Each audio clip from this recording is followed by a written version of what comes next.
Hola, soy Raúl Jeremías Soriano Gómez y te invito a escuchar esta explicación.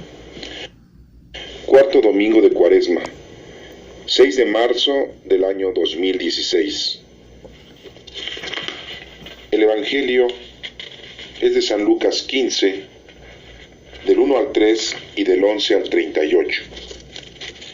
En aquel tiempo se acercaban a Jesús los publicanos y los pecadores para escucharlo, por lo cual los fariseos y los escribas murmuraban entre sí: Este recibe a los pecadores y come con ellos.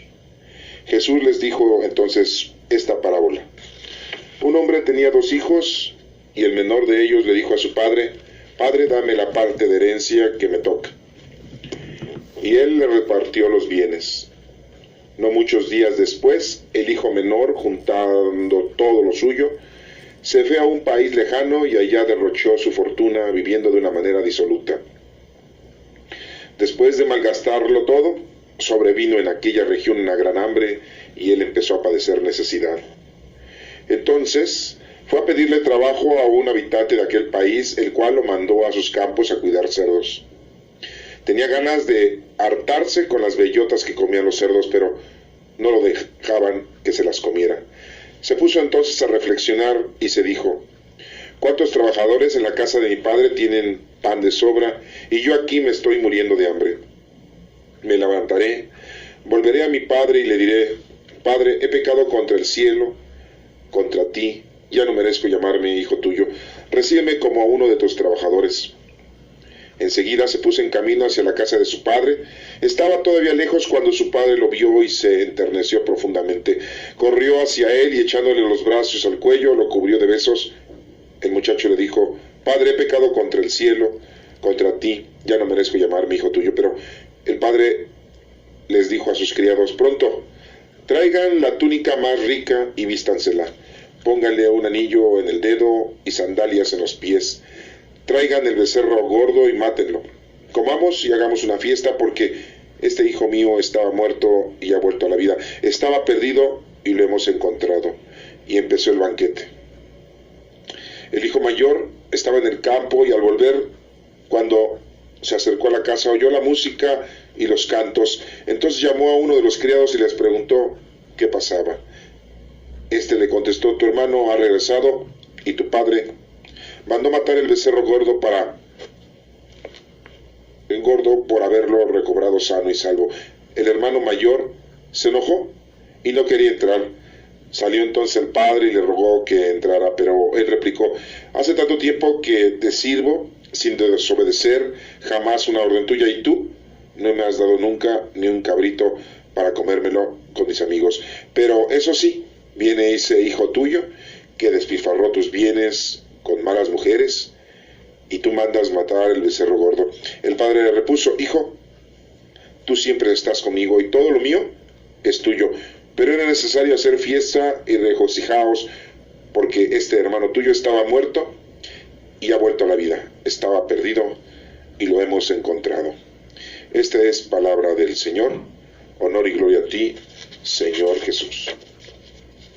La primera lectura es del libro de Josué, capítulo 5, el 9 y del 10 al 12. En aquellos días el Señor dijo a Josué: Hoy he quitado de encima de ustedes el oprobio de Egipto. Los israelitas acamparon en Gilgal, donde celebraron la Pascua. Al atardecer del día 14 del mes, en la llanura desértica de Jericó. El día siguiente a la Pascua comieron del fruto de la tierra, panes ácimos y granos de trigo tostado. A partir de aquel día cesó el maná. Los israelitas ya no volvieron a tener maná, y desde aquel año comieron de los frutos que producía la tierra de Canaán.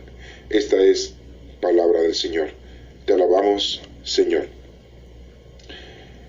La segunda lectura es de la segunda carta del apóstol San Pablo a los Corintios, capítulo 5, del 17 al 21. Hermanos, el que vive según Cristo es una criatura nueva. Para él todo lo viejo ha pasado, ya todo es nuevo. Todo esto proviene de Dios, que nos reconcilió consigo por medio de Cristo y que nos confirió el ministerio de la reconciliación. porque efectivamente en Cristo Dios reconcilió al mundo y consigo y renunció a tomar en cuenta los pecados de los hombres, y a nosotros nos confió el mensaje de la reconciliación. Por eso, nosotros somos embajadores de Cristo, y por nuestro medio es Dios mismo el que los exhorta a ustedes. En nombre de Cristo, les pedimos que se reconcilien con Dios, al que nunca cometió pecado. Dios lo hizo pecado por nosotros, para que, unidos a Él, recibamos la salvación de Dios, y nos volvamos justos y santos. Esta es palabra del Señor. Te alabamos, Señor. Este Evangelio de Lucas 15, del 1 al 13 y del 11 al 32, nos está relatando una parábola de un hombre que tenía 2 hijos, y que el menor había recibido la herencia a petición de él, y que la había ido a despilfarrar durante un tiempo, y al darse cuenta que todo se le había terminado, decide regresar con su padre, pedirle perdón a Dios y a él, porque ha despilfarrado todo en cosas vanas, mundanas y terrenales, y ya no tiene nada, lo desperdició todo, y regresa a pedir perdón. El padre, al verlo, le da mucha alegría, nos dice la lectura, y no solo eso, sino que le hace una gran fiesta. Le pone una túnica, le pone un anillo, le pone sandalias, y pues mata al becerro más gordo, porque le da alegría de que se haya arrepentido, de que haya pasado la vida de una manera disoluta, y de que se haya reconciliado con nuestro Padre Dios, en este caso con su papá, mundanamente hablando. Y vemos cómo llega el otro hermano mayor, y al darse cuenta que hay una fiesta, le pregunta a uno de los sirvientes que qué es lo que está pasando. Y este le dice que pues ha regresado su hermano, y le han hecho fiesta, y él se molesta, se enoja, y le dice a su papá que cómo es posible si él siempre ha cumplido con todo, él siempre ha obedecido en todo, y a él nunca le han hecho ni un cabrito, ¿no? Un animal ahí de quinta, para hacer una fiesta con sus amigos. Pero en cambio el hermano menor, que vino de regreso, ya arrepentido, sí, pero que vivió de una manera disoluta, principalmente derrochando su dinero hasta en mujeres de mala fama, le hacen una gran fiesta y le ponen sandalias, vestido, anillo, etcétera, etcétera. Y le dice el padre: tú siempre has estado conmigo, todo lo mío es tuyo, pero es necesario hacer una gran fiesta porque tu hermano estaba perdido y ha regresado. Estaba en pecado y se ha arrepentido y se ha reconciliado. Y bueno, pues esta lectura que tenemos nosotros hoy que analizar para este cuarto domingo de Cuaresma. Recuerden que estamos analizando ahorita el tiempo de la Cuaresma, que son 40 días y 40 noches, que nosotros estamos preparándonos para vivir de una manera penitencial el recuerdo de la pasión de nuestro Señor Jesucristo, de que se ofreció para salvarnos. ¿Salvarnos de qué? De morir de una manera espiritual. No de una manera corporal, porque todos nos vamos a morir, pero sí de una manera espiritual. Ya que el pecado es ausencia de Dios y nos está ahuyentando cada vez más de la presencia de nuestro Padre Dios. Y así como les puso este ejemplo a los fariseos, a los escribas, a los publicanos, a todos los discípulos, les puso este ejemplo para que aprendieran que es muy importante que nos reconciliemos. ¿Qué es el significado de ponernos unas sandalias? Pues que camines en otro camino que no sea lo mundano y lo terrenal. Que camines con esos pies, con esas sandalias, que pises en el camino del Señor. El camino, la verdad y la vida, que es Cristo. Y que pues tenemos que leer la Sagrada Escritura, tenemos que estudiarla, tenemos que indagar los evangelios, Mateo, Marcos, Lucas y Juan, y saber qué es lo que el Señor quiere que nosotros aprendamos y ponerlo en práctica con los demás, con nosotros mismos y con todos los que se nos brinden en nuestra presencia, para brindarles a ellos una ayuda, una obra de caridad. ¿Qué es eso de ponerle una túnica y vestirse. La que revestirse es cambiar tu forma de vivir. Es que te quites esa ropa antigua, sucia, tu mal comportamiento, tu mala conducta, y que te vistas de las cosas del Señor. ¿Te acuerdas de la transfiguración? Bueno, pues así, que nosotros nos transfiguremos, que nosotros nos convertamos, que nosotros cambiemos nuestras vestiduras, de lo equívoco a lo acertado. Eso quiere decir la túnica. ¿Qué es ponerle un anillo en el dedo? Es lo que, por costumbre, cuando la gente se casa, se une, y un símbolo es el anillo. El hombre se lo pone a la mujer se lo pone al hombre. Y quiere decir que van a vivir eternamente.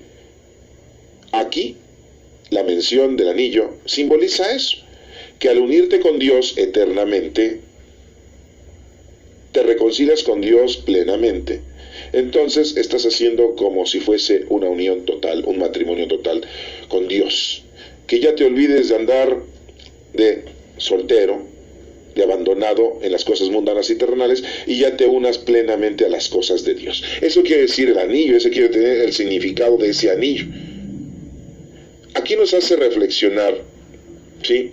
Así como lo hizo reflexionar a ese hijo menor que fue a gastar todo en cosas vanas, y nos damos cuenta que estando con Dios tenemos todo.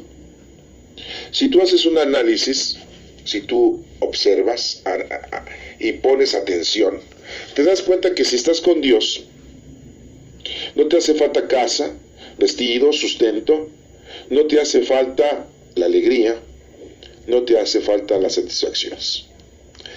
Y tampoco te va a hacer falta a quién le debes de hacer tú las obras de caridad. Siempre el Señor te va a poner en el camino para que tú cumplas con tu trabajo. Nosotros le echamos la culpa a Dios a veces, no digo que siempre, pero hay alguna gente que, creyente, los no creyentes pues no le echan la culpa a Dios, pues no creen, ¿no? Un no creyente que le eche la culpa a Dios pues es un tonto. Pero los creyentes hay algunos que le echan la culpa a Dios porque no tienen trabajo, porque le salió mal a la esposa, le salió mal el esposo, porque le salieron malos los hijos, porque tienen vicios, porque hay maltrato, y le empiezan a echar la culpa a Dios. Y empecé desde ahí, desde la familia, para que ustedes se den cuenta que eso está erróneo. Todas nuestras equivocaciones que nosotros tenemos durante nuestra vida se reflejan, ¿sí?, con el tiempo. Y empezamos a analizar, y entonces nos damos cuenta que verdaderamente todo lo que nos está pasando es por culpa de nosotros. Dios no es que haya intervenido a castigarnos, ni que Él tenga la culpa de que haya salido mal la esposa o el esposo, el hijo, la hija, o de que no tengas trabajo, de que no tengas dinero, de que te esté yendo mal en la vida con tantas enfermedades. Porque te las has pasado durante toda tu vida en lo mundano y lo terrenal, y no te has ocupado en las cosas del Señor. Entonces, pues has sembrado maldad, has sembrado equivocaciones y errores, y pues los frutos, pues es eso, errores, equivocaciones y maldad. No puedes pedir que tu esposo deje de beber si cuando tú andabas antes de casarte con él ya bebía. No puedes pedir que deje la droga si antes de casarte con él ya usaba la droga. Al igual, no puedes pedir que esa mujer sea distinta contigo si cuando la conociste esa mujer tenía esos defectos, y no digo físicos, sino de actitud, de conducta y de moral. Entonces, si tú eres un padre equivocado, pues lógico que tus hijos van a estar equivocados. Si tú eres una madre con muchos problemas, con muchos defectos, pues los hijos van a tener muchos defectos, ¿sí? Esto se refleja. Por eso es importante que estudiemos, que analicemos, que le pidamos a Dios conocimiento para poder entender las cosas del Señor y hagamos las cosas conforme a lo que nos está indicando. Y digo esto porque muchos de nosotros le echamos la culpa a Dios de que nos está yendo mal. Pero hay muchos que creen en Dios y no son conformistas. Porque muchos dicen, es que esos son conformistas, ¿verdad? Ahí tiene una casita, ahí tiene un carrito, o a lo mejor no tienen ni carrito, y con eso se conforman. Y no están viendo que hay otra gente que tiene mucho dinero, tiene muchas casas, tiene muchos coches, se divierte, pasea, tira el dinero a grandes magnitudes, y esa persona le envidia a esos que tienen mucho. Es que es un conformista. Y ese conformista, si ustedes le preguntan, entre comillas, conformista, pues él les va a decir, ese creyente les va a decir que él es feliz con lo que tiene. Con la casita que tiene, o con el carrito, o no carrito, y con los hijos, 1 o 2 o 3, no sé, con lo que tenga, cuando cree en Dios, confía en Dios y ama a Dios. En cambio el otro le dice, hasta lo insulta, es que es un conformista. Dios no interviene en nosotros porque nos ha dado una libertad para que tú te desenvuelvas en la vida. Y esa libertad pues es una responsabilidad muy grande, porque nosotros debemos de estar siempre unidos a nuestro Padre Dios. ¿Y cómo nos vamos a unir para empezar? Pues por medio de la oración. Vivimos la época del Espíritu Santo, tenemos que hacer la oración al Espíritu Santo, comunicarnos con el Espíritu Santo para que nos dé los dones, la fuerza, y podamos entender y conocer todo. Vemos aquí en este Evangelio que este hombre pues se arrepiente, pues nos está pidiendo en esta lectura pues que nosotros también nos arrepentamos de nuestra forma equivocada de vivir. Y que no seamos como el hijo mayor, que cuando vemos que a alguien le empieza a ir bien, le envidiemos. Y digamos, ¿cómo es posible si toda la vida se la ha pasado haciendo maldad y ahora ya le está yendo bien? Porque según él ya se arrepintió y según él ya se reconcilió con el Señor. Y eso pasa mucho en la iglesia, en la misa, cuando vemos que alguien entra y decimos, pues si nunca viene a misa. Ah, no, pero ya se acercó hasta a comulgar, ¿no? ¿Sí? Y le empezamos a criticar porque decimos, esa es una mujer de mala fama, o ese es un hombre de mala fama. ¿Cómo es posible que venga aquí, que dizque a pedir perdón y hacer oración? Y empezamos a criticar. Y vemos que le empieza a ir muy bien a esa persona, y nosotros empezamos a criticar, le decimos, ¿cómo es posible que yo siempre he permanecido de una manera honesta, honrada con mi Padre Dios, y este hombre que acaba, o esta mujer que acaba de entrar aquí, le está yendo muy bien y hasta viene a dar gracias a Dios porque le está yendo muy bien? Y entonces nos estamos comportando como este hermano mayor que menciona el Evangelio. Lo importante, hermanos, es que nos reconciliemos. Lo importante es que si estás como el hijo menor que ha recibido muchas cosas mundanas y materiales, pues ya le detengas. No es lo importante, no es lo número uno. Es una balanza.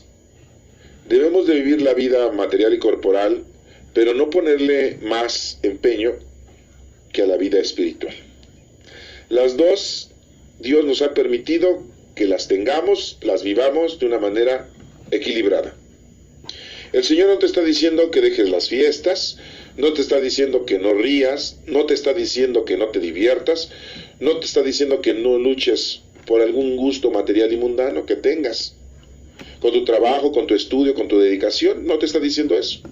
Te está pidiendo que no abandones las cosas espirituales, que te mantengas en equilibrio con las cosas de Dios y con las cosas de los hombres.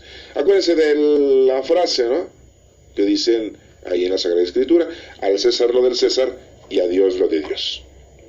Entonces, esta lectura que acabamos hoy de leer y analizar del hijo que se va y regresa, pues es una referencia, ¿sí?, de ese Adán que se fue del paraíso terrenal y regresa porque su hermano Cristo da la vida por nosotros y regresamos, nos reconciliamos con nuestro Padre Dios.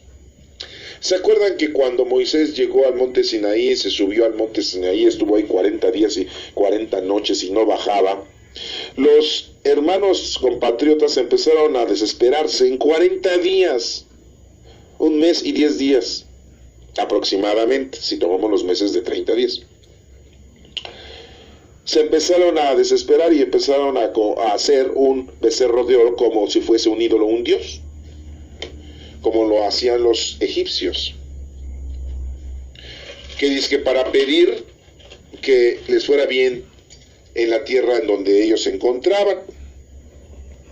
Y cuando baja Moisés y los ve, porque Dios le dice baja, porque el pueblo ya se ha corrompido, en 40 días es preparación, pues se prepararon pero para pecar, se prepararon para hacer las cosas equivocadas.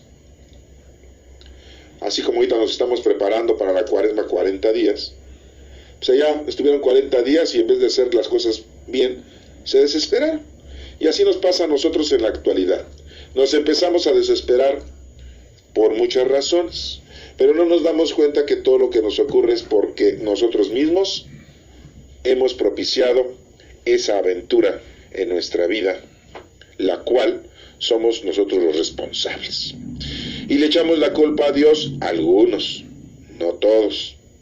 Bueno, y vemos entonces aquí que lo importante es que te arrepientas. Lo importante es que ese pueblo se arrepintiera. Nos habla aquí que este hijo le pide al padre que le dé toda la herencia.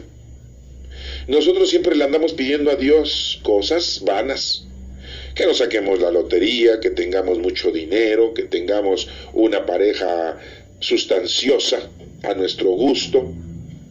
Le pedimos a Dios que nos vaya bien siempre en la salud. Y siempre le andamos pide y pide y pide y pide. Pedimos más que darle gracias. Y bueno, pues de alguna manera debemos de entender que sí, hay que pedirle a nuestro Padre Dios, pero pues hay que darle gracias. Gracias cada mañana porque amanecemos y estamos en la oportunidad de poder laborar en nombre de Él. Darle gracias porque tenemos casa, vestido y sustento. Darle gracias porque tenemos salud. Porque a lo mejor ya en la noche ya no tenemos salud, o a lo mejor ya no llegamos a la noche. Hay que vivir el día como si fuera el último de nuestros días, agradeciéndole y estando cerca de nuestro Padre Dios. ¿Cómo? Comunicándonos con Él, amándole. Otros, pues quizás haciendo oración, rezando, estudiando la palabra. Otros haciendo obras. ¿Cuántos médicos ofrecen a Dios, le ofrecen a Dios su habilidad para curar, para sanar, para hacer una cirugía? ¿Cuántos hombres le ofrecen a Dios su conocimiento y su entendimiento para ofrecérselo a otros, para que las demás personas también tengan ese conocimiento? Nosotros nos pide el Señor que nos reconciliemos, que regresemos a Él. Ya nuestro hermano Jesucristo murió por nuestros pecados y nos ha salvado. Nos ha traído a nuestro Padre Dios otra vez. No seamos como los fariseos y los escribas, que estamos murmurando, que estamos hablando mal, ¿sí? Porque entonces caeríamos en el error de estar perdiendo el tiempo en cosas vanas. Muy claramente nos dice el Evangelio, este hombre estaba muerto y ha vuelto a la vida. Nosotros, cuando estamos en pecado, estamos muertos. Y cuando regresamos al Señor, hemos vuelto a la vida, hemos resucitado. Por eso el sacramento de la confesión es muy importante, porque ahí nosotros es como si resucitáramos, le pedimos perdón a Dios, nos reconciliamos con el Señor, y es un sacramento que nosotros los católicos tenemos para llevar a cabo una reconciliación que no necesariamente debería de existir, porque tú solo puedes reconciliarte con el Señor, puedes pedirle perdón al Señor y empezar a hacer las cosas que el Señor dice que hagas. Pero bueno, te sirve mucho el sacramento de la reconciliación, de la confesión, ejerce y realiza la comunión, para que tengas tú una unión común, unión con Dios. Bueno, pues pasemos a la lectura de Josué, capítulo 5, el versículo 9, 10 y 12. Aquí nos menciona el libro de Josué: hoy he quitado de encima de ustedes el oprobio de Egipto. Acuérdense que duraron 400 años los hebreos siendo oprimidos y esclavizados. Dice aquí que los israelitas acamparon ahí, en ese lugar que se llama Gilgal, donde celebraron la Pascua. La Pascua es la fiesta de haber salido de Egipto. Es la fiesta de conmemorar cada año de que fueron libres, de que Dios los sacó por medio de Moisés, el dirigente. Dios lo manda a Moisés para que libere a su pueblo. Y dice aquí que al atardecer del día 14 del mes, nos dice la fecha, al atardecer del día 14 del mes, en la llanura desértica de Jericó, el día siguiente a la Pascua, comieron del fruto de la tierra. Ya había dado la tierra fruto en el lugar en donde estaban, ahí en Gilgal. Panes ácimos y granos de trigo tostado. Eso es lo que comía. Dirían ustedes, ¡ay, qué horror! ¿No? A lo mejor otros dicen que delicioso, ¿no? A partir de aquel día cesó el maná. Los israelitas ya no volvieron a tener maná, y desde aquel año comieron de los frutos que producía la tierra en Canaán. Ya no comieron el maná. Ya hemos dicho que el maná, pues, así se le dice maná, pero la palabra maná dice, ¿qué es esto? Ese es el significado de maná. Era un alimento que aparecía todas las mañanas y lo tenían que pasar a recoger los hebreos para poder comer antes de que la tierra diera fruto. Todas las mañanas tenían que ir a recoger ese maná, esa cosa rara, extraña, como si fuera una semilla, ¿sí? Y tenían que hacerlo antes del mediodía, antes de que saliera el sol, porque si no, se evaporaba. Eran como granos, así dicen, como escarcha, ¿sí? Pues Moisés les decía, ese es el pan bajado del cielo, ¿sí? Esto es importante que ustedes lo tengan, porque nos damos cuenta entonces que nuestro Padre Dios les dio de comer a los hebreos, ya que la tierra no producía, les dio de comer. Entonces imagínate, si tú estás con Dios y si no tienes casa, vestir y sustento, pues ¿quién te lo va a dar? Pues Dios, ¿sí? Es el alimento divino, ¿sí? Bueno, entonces nos damos cuenta que el Señor, pues, no nos abandona. Siempre está con nosotros. Siempre nos ayuda. Muchos piensan y creen que el maná era como una semilla producida en la tierra, pero no. Nos menciona que cuando el primer día que cayó el maná, o que apareció el maná, muchas codornices estaban en todo el lugar en donde se encontraban los hebreos. Y cuando se fueron las codornices, apareció el maná por primera vez. No tenemos ninguna explicación de este suceso, solamente se los menciona, y si quieren ustedes, pues bueno, pueden leerlo en el capítulo de Éxodo 16, ¿sí? Dicen unos que era como semilla de cilantro y con un sabor como de miel. Bueno, qué bueno hubiera sido saber. ¿Saben cuántos años el Señor les estuvo dando el maná Años. ¿Cuántos años? 40. 40 años estuvieron todos los días recogiendo. 40, el número 40 significa preparación.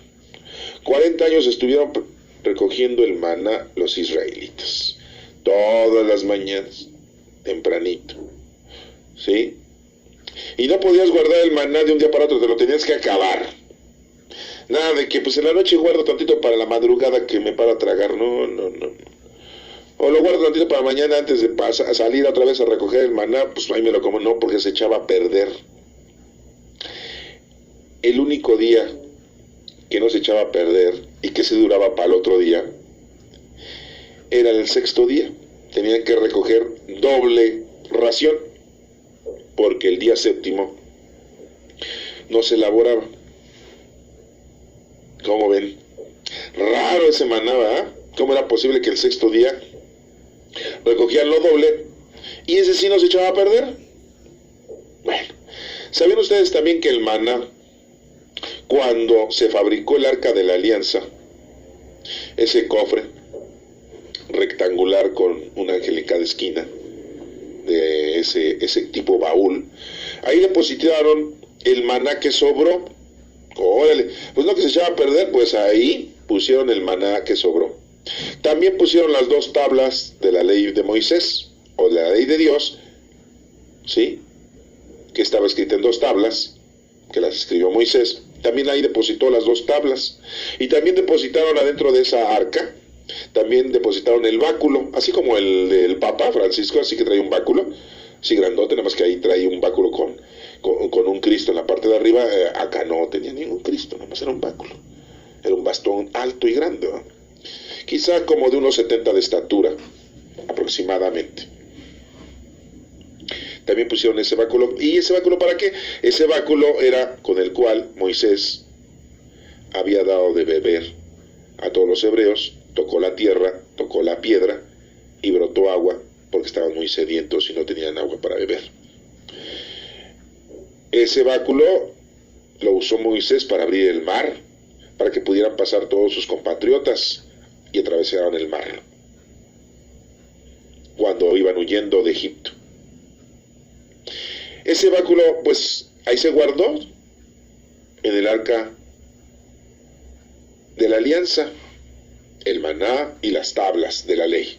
Esas 3 cosas ahí se guardaron, y los israelitas siempre guardaban esas cosas en secreto, y tenían el arca en el templo, en la tienda de campaña de adoración a nuestro Padre Dios. Guardaban esos 3 objetos en memoria de lo sucedido del pueblo, y ahí lo tenían. Sabemos que hoy en la actualidad, pues esa arca está desaparecida, nadie sabe dónde está. Algunos exagerados dicen que Dios se la llevó. Yo me pregunto, ¿Dios para qué va a querer eso y llevárselo? Pero bueno, son teorías, son especulaciones, son ideas que tienen algunas personalidades, teólogos o algunos estudiosos históricos, pero el Señor no necesita llevarse nada. Lo que sí sabemos es que pues aquí está en la tierra. Algunos otros dicen que fue destruida. Que fue destruida el Arca de la Alianza y las tablas fueron enterradas, están ahí en secreto en un lugar. Alguien ha de saber en dónde está, y otros dicen pues que a lo mejor ya nadie sabe dónde está. Al igual que el maná, pues el maná a lo mejor pues se desapareció, se desintegró, ¿verdad? Porque pues siendo un alimento orgánico debió perecer. Y el báculo, que por ahí debe de estar también enterrado, oculto, escondido. Por ahí nos mencionan que los templarios, gente que cuida de esas cosas importantes que tienen los hebreos, sí saben dónde están, y que pues nunca van a decir hasta que Dios diga. ¿Y por qué le guardan tanto secreto? ¿Por qué guardan tanto misterio con respecto a esos artículos? Porque el hombre es muy dado a venerar, a adorar fetichería y media. Y si los llegan a encontrar, le van a hacer adoración a las tablas, le van a hacer adoración al báculo, le van a hacer adoración al maná, mínimo.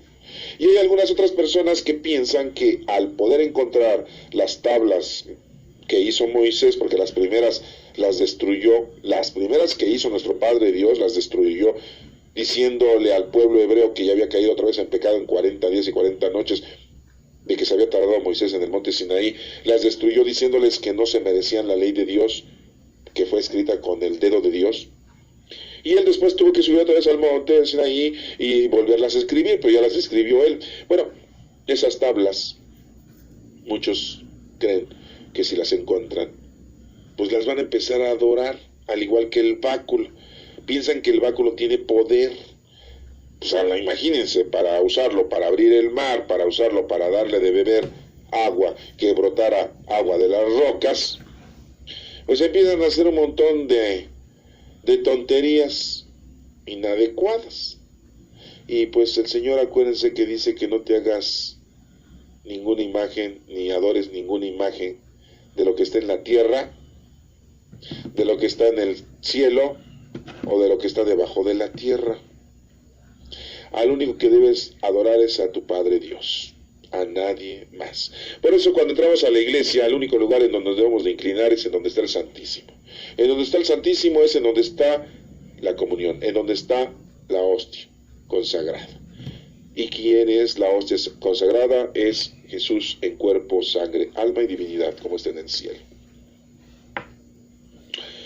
Es en el único lugar, no te debes de estar hincando en ningún lugar, porque la gente se hinca enfrente de cada santito, en cada virgencita, en cada lugar de la iglesia, y ahí se da golpes de pecho, o anda haciendo oración y XXX. No, el único lugar donde debemos de hincarnos es enfrente de donde está el Santísimo. Y en el único momento en que te debes de hincar en misa, pues es en la hora de la consagración, porque es en el momento en que nosotros ofrecemos y que nuestro Padre Dios, por medio de nuestro Señor Jesucristo y el Espíritu Santo, hace la consagración de ese pan y lo convierte en su cuerpo, sangre, alma y divinidad, como está en el cielo. Pero bueno, estamos hablando de la época de Josué, de la época en que él celebró la Pascua, en el que ya se terminó el maná, después de 40 años de que Dios le estuvo dando de tragar, bola de holgazanes y flojos, ¿verdad? Pero no, lo que pasa es que en ese momento ya dio fruto la tierra, ya se había preparado la tierra en 40 años para darles fruto. El Señor, independientemente de que la tierra no te dé fruto, el Señor está siempre contigo y siempre te va a dar casa, vestido y sustento. Y lo acabamos de comprobar aquí, en esta lectura. Si quieres indagar un poco más, vete al Éxodo 16 y ahí pues puedes leer todo el capítulo y te puedes cerciorar de lo que te estoy diciendo con respecto al maná. ¿Sí? Y bueno, vamos a pasar a la lectura de la segunda carta de los Corintios, sí, que escribió Pablo. ¿Y qué nos menciona? Fíjense, aquí nos dice, el que vive según Cristo es una criatura nueva. Si tú conoces a Cristo porque ya lo estudiaste, lo leíste y te interesa vivir como Él nos está pidiendo, bueno, pues eres una criatura nueva. Y ya todo lo viejo pues ha pasado, ya te revistes del Señor. ¿Qué es lo que hacen mucho ya cuando están ancianos y grandes los seres humanos? Ya como que sienten el miedo, el temor a morirse y empiezan a quererse reconciliar con Dios. Ya como que le tienen miedo al que ya te vas, porque por lógica dices, oye, ya tengo 80, ya tengo 90, tengo ya 100. Hay otros que a temprana edad, desde los 50, 60, 70 ya le andan sacateándole a la ida. ¿Sí? Acuérdense que venimos del Señor y nos tenemos que regresar con Él. Queremos ser eternos aquí en este planeta. Hay muchas cosas muy bonitas, hay muchas cosas muy hermosas y que disfrutamos. Una de ellas podríamos decir que es el amor. Es algo muy valioso. Si tienes tu amor por alguien, pues no te quisieras ir. Pero acuérdate que dice Dios, primero amar a Dios sobre todas las cosas. Y después amar a tu prójimo. Entonces, pues primero está el amor a Dios. Pero qué bonito es amar. ¿Sí? Otra de las cosas que nos satisface mucho en este planeta, aparte de amar, que esto es general en todos, porque ¿quién no ha podido amar en un momento en su vida? amar a su papá, a su mamá, al abuelo, a la abuela, al hijo, a la hija, al esposo, a la esposa, al novio, a la novia, a alguien. Han amado algo. Y si no nada más al ser humano, sino también a la flora o a la fauna. También la amamos. Disfrutar la naturaleza. Disfrutar la música. Disfrutar el baile. Los disfrutas. Eso es también muy hermoso. Y bueno, ¿para qué decir tantas cosas tan valiosas que nos hacen que nos arraiguemos, que echemos raíces y que no nos queramos morir? Recuerda, un día nos tenemos que ir. ¿Cuándo? Solo Dios sabe. Él sabe el día y la hora. Tú no lo sabes, nosotros no lo sabemos. Pero de que nos vamos, nos vamos. Y de que nos vemos después, quién sabe. Pero de que vamos a regresar con nuestro Padre Dios, allá y vamos. Y lo que te corresponde es hacer aquí lo que Dios te pide que hagas. Acuérdate que pecado es ausencia de Dios. Si no tienes a Dios, ya estás en pecado. Porque muchos dicen, yo nunca no cometo pecado, yo me porto bien, yo soy una persona muy, no santa, pero soy una persona buena. Pero si tú dices que no necesitas a Dios, ya cometiste pecado. Porque estás en ausencia de Dios. Eso es pecado. Y vemos cómo entonces aquí dice que pues, una criatura nueva es aquel que está con Cristo, dice Pablo. Y que todo proviene de nuestro Padre Dios. Y que nuestro Padre Dios nos reconcilió por medio de nuestro Señor Jesucristo. Si no, no lo hubiera mandado. Para eso lo mandó. Para podernos otra vez unir a nuestro Padre Dios. Cristo, eso es lo que vino, a unirnos con nuestro Padre Dios. Y Cristo nos confiere el misterio de la reconciliación. Hay que reconciliarnos. No solamente con nuestros hermanos, con los que estamos enojados, no. Hay que reconciliarnos con el Señor en conocerlo, amarlo y servirlo. Porque eso es a lo que venimos, No venimos a otra cosa, No sé, repítelo. Venimos a conocerlo, amarlo y servirlo. A eso venimos, Si tú vienes a conocer el mundo, lo terrenal, lo material, amar el mundo, lo terrenal, lo material, y servirle al mundo, pues estás muerto. Cuando te mueres no solamente corporalmente, sino también espiritualmente, porque tienes ausencia de Dios. Y entonces eso es un infierno, porque te destruyes. Estás extinto. Muchos dirán, pues me vale. Yo disfruto la vida, disfruto el dinero, disfruto mi sexualidad, disfruto mis gustos, no me importa. El día que me muera, me muero. Bueno, es aceptable. Quien ya tomó la decisión y aceptó eso, adelante. Pero nosotros que amamos a Dios, pues eso lo vemos así como pagar mucho dinero por lo que no vale nada. Un ejemplo, que toda tu fortuna la dieras para comprar un coche usado. Dirías, pues toda la fortuna que tengo es para comprar un avión como el que tenemos aquí en México, ¿no? Ese avión tan caro que costó. Pero no, ofreces todo tu dinero para comprar un coche antiguo, casi descompuesto. ¿Sí? Pues no lo haríamos, ¿no? Pues es lo mismo, como estamos en esta vida, desperdiciando nuestra vida en cosas mundanas y terrenales, tirando ese gran tesoro que tenemos de vida en cosas terrenales y mundanas. Ahorita muchos ustedes que escuchan esto, pues han de decir, no importa, estoy joven, estoy chavo. Si alguno de los que están escuchando esto, pues son de menores de 25 años, pues dirán, no, pues todavía falta mucho, ¿no? Los que ya son mayores de 25 años, pero menores de 70, pues dicen, bueno, pues al rato. Pero si ya eres mayor de 60, 70 años, como que ya te entró el cuscús, ¿no? De que quién sabe qué me vaya a pasar. Y que bueno, pues ya le empiezas a tomar cartas en el asunto. Pues te pasa como el hijo pródigo, el hijo que acabamos de ver en el Evangelio. que ya regresas, no importa, reconcíliate con el Señor. Haz lo que tienes que hacer el tiempo que te quede. Para algo sigues viviendo. Por algo sigues estando aquí con nosotros en esta vida. Porque el Señor quiere que algo hagas. Yo no sé qué sea. A cada uno nos pide cosas diferentes. Y no porque estés joven sientas que vas a durar mucho. No, porque a lo mejor ya mañana no estás. Entonces no sabemos. Hay que estar viviendo día a día como si fuese el último. Y nos dice aquí también la lectura, ¿sí?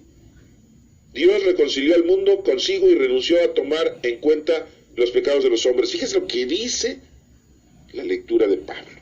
La segunda carta, capítulo 5 del 17 al 21. Dios reconcilió al mundo consigo y renunció a tomar en cuenta los pecados de los hombres. Por eso es que les digo, cuando ustedes y nosotros y todos los que escuchamos esto, nos moramos, Dios no nos va a decir, a ver, tus pecados, ¿cuáles? No le interesa. Aquí mismo lo está diciendo. Renunció a tomar en cuenta los pecados de los hombres y a nosotros nos confió el mensaje de la reconciliación. Ese es el mensaje de la reconciliación que confió en nosotros, que te reconcilies. Dios te va a decir qué hiciste de bueno para poder estar conmigo. Y tú dirás, pues lo único que fue, pues fue hacer oración. Bueno, pues a lo mejor eso te salva. Lo único que fue amarte, conociéndote. No te pude servir porque ya estaba anciano y viejo y toda la vida me la pasé haciendo estupideces, pero al final te reconocí y te amé. Bueno, solo Dios sabe si con eso pasas y pagas el pasaje. No lo sé. Lo que sí sé es que no te duermas en tus laureles, y no porque estés joven diga todavía voy a durar mucho, y no porque estés anciano digas, ay, pues a mí ya no me dio tiempo, yo hice lo que pude. No sabemos. Bien claro nos dice en esta lectura. Por eso nosotros somos embajadores de Cristo, dice. Somos representantes de Cristo en la tierra, llevar la palabra a los demás. Es muy importante, apréndetela y llévasela a los demás. Porque les andamos llevando muchas cosas a los demás, chismes, ¿sí? Críticas, ¿sí? Comentarios, ¿sí? Y más en la familia. Andamos en todo, como dice vulgarmente, menos en misa. ¿Desde cuándo no vas a misa a escuchar la palabra de Dios? A hacer la confesión en la comunión. Uy, no. Muchos prefieren no ser católicos para no ir a misa, para no confesarse, para no comulgar. Sí, muchos. Sí, y se cambian de religión. Es que en esta otra no te confiesas. Es que en esta otra no te comulgas. Es que en esta otra no das dinero. Es que en esta otra te dan chance de poderte divorciar y volverte a casar. Y ahí andan buscando, andan buscando su formato. Ajá. No, verdad, estoy inventando, eso no pasa aquí en los humanos. No, estoy exagerando, ustedes disculparán, ¿verdad? Somos embajadores de Cristo y por nuestro medio es Dios mismo el que invita a ustedes en nombre de Cristo. Nosotros tenemos que llevar la palabra de Dios a los demás. No esperemos que nuestros presbíteros y sacerdotes lo hagan. Ahí están encerrados en sus parroquias, en sus iglesias, en sus templos, los pastores. No salen a la calle. Y si salen a la calle, salen con sus carrazos, a presumirnos. Casi nos dicen, mira, yo me compré un Jeep nuevo del año. ¿Sí?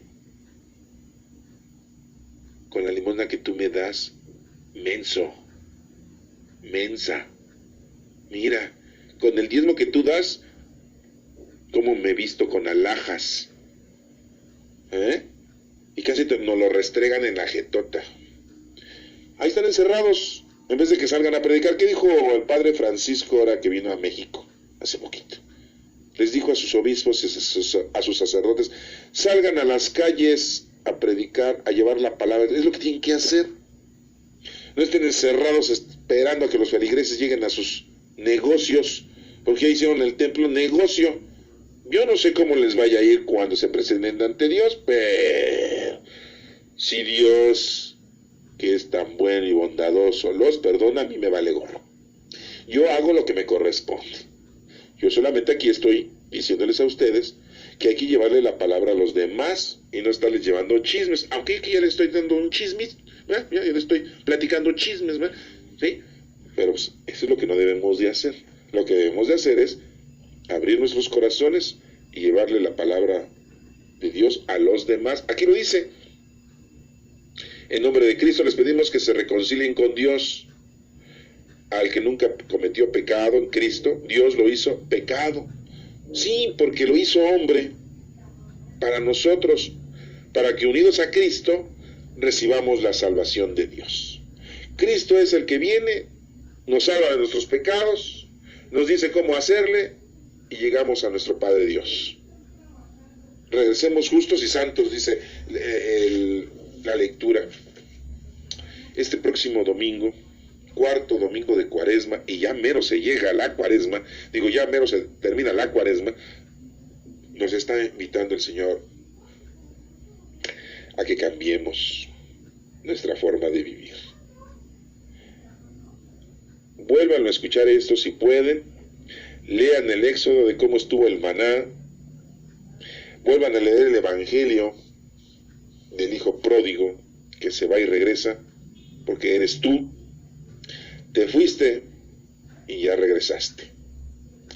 Hermanos, que este próximo domingo puedas disfrutar del amor de Dios como muchos lo disfrutan, y no empieces a renegar, sino que verdaderamente sientas a Dios dentro de tu corazón y te conviertas y te reconcilies. Que Dios te bendiga.